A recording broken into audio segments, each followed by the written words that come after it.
Let's move on and talk about other top stories we've been tracking for you on Doordarshan, the national broadcaster. Remember, a special court in Mumbai a while back today declared Nirav Modi a fugitive economic offender. The key accused in the Punjab National Bank fraud case was declared fugitive on a plea of the Enforcement Directorate. He's the second businessman after Vijay Mallya to be declared as a fugitive economic offender under provisions of the new Fugitive Economic Offenders Act, which came into existence in August last year. Nirav Modi and his uncle Mehul Choksi are the prime accused in the Punjab National Bank fraud case related to alleged fraudulent issuance of letters of undertaking that caused a loss of over whopping $2 billion to the public sector bank.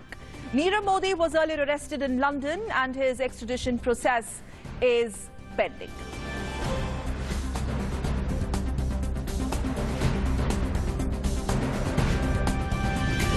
My colleague Yogesh is joining us live from Mumbai. Yogesh, very briefly, the bigger takeaways as far as the observations by the ED and the top court especially on this is concerned.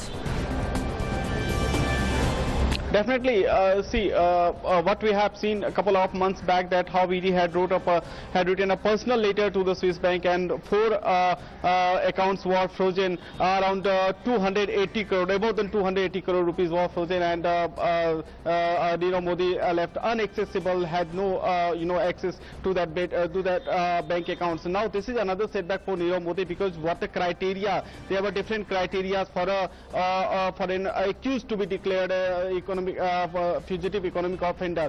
There are many criteria, like the quantum of offence should be more than 100 crore. The accused must be evading to face the prosecution, and also must be out of the country. So there were different criteria that were met, and ultimately ED had filed the plea in last year. But today he was declared a fugitive economic offender. Nirav Modi would be the second. The first was Vijay Mallya on 5th of January. He was declared fugitive economic offender. Now Nirav Modi has also declared he is the second offender in this particular act that came into light in last year. Now, what would be the further course of action? Just to be precisely talking about the further act by the agency.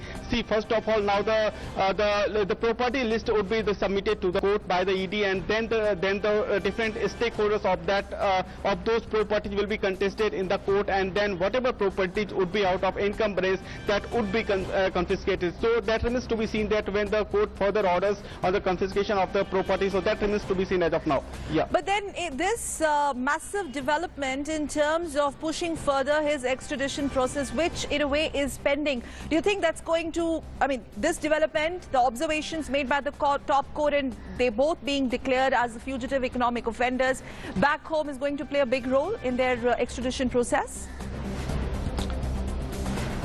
See, there are two different things. This is what happening in India is a totally different thing coming on legal front, because what happening in India is confiscation of property. That has nothing to do with what's going on in UK, because UK basically, that is an extradition process. Whatever requirements that government of India is supposed to submit to the UK government has already been submitted, and that's the reason why the process is now on the way. So that is a different thing. What happening in India is basically the confiscation of property. That is very important, because what we have been witnessing in couple of since the day one, that the property is basically the main thing, because the scam, the worth of a scam around 13,000 crore. The worth is extremely high, and the stakeholders, there are many stakeholders. They're not only the PNB Bank. There are also other stakeholders. So stakeholders have to contest in Indian court, not in UK court. So in Indian court to clear that yes, these properties are out of encumbrance and these property can be confiscated later on, because today only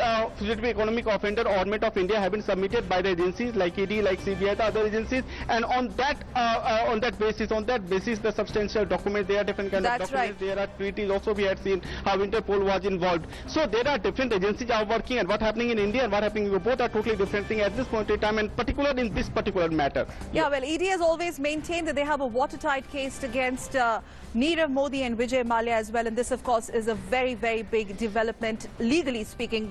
Many thanks, Yogesh, for joining us live from Mumbai. Let's move on. A rape